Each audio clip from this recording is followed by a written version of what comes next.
नमस्कार मंडळी.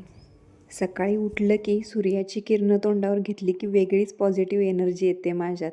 तर आज होता शनिवार, ऑफिसला सुट्टी. काय पण म्हणा, पण सुट्टीच्या दिवशी लवकर जाग येण्याचं रहस्य अजून काय उलगडलं नाही. ऑफिसला जरी सुट्टी असली तरी घरच्या कामाला नसते ना, ती मात्र रोजप्रमाणे करावीच लागतात. आणि घरातली कामं म्हणजे बाईचा जन्मसिद्ध हक्कच जणू, त्यापासून काय तिला जन्मभर सुटका नसते. फटाफट कामावरून शेजारी प्रियंकाकडे गेले. तिला आलेलं पार्सल बघायचं होतं. ते घेतलं तर हा वंशू लागला की पाय आपटायला. घे बाबा म्हटलं, पण दाखव तरी काय आहे. प्रियंकाने ऑनलाईन मेहंदीचे कोर्स जॉईन केले. त्याचंच ते किट होतं. त्याच्यामध्ये ऑइल, हिना, कोन बनवायचे पेपर, ते स्पून मिक्स करण्यासाठी असं बरंच काय काय सामान होतं. वंशूला म्हटलं, ठेव तुलाच, हे काय माझ्या कामाचं नाही. आणि आज दत्त जयंती होती ना, मग आम्ही संध्याकाळी गेलेलो देवाला. खूप गर्दी होती.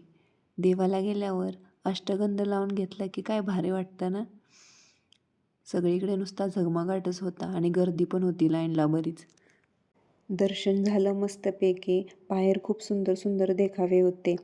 श्रीकृष्णाच्या मूर्तीच्या बाजूला श्रीराम जन्मभूमी मंदिराचा देखावा पण सुंदर केलेला. तर असा होता माझा आजचा दिवस. आणि उद्या आहे रविवार, मग तेल मालिश तो बनते है ना. आणि तुम्हाला व्हिडिओ बघायला आवडते का हे पण नक्की सांगा. भेटू नेक्स्ट व्हिडिओमध्ये. बाय.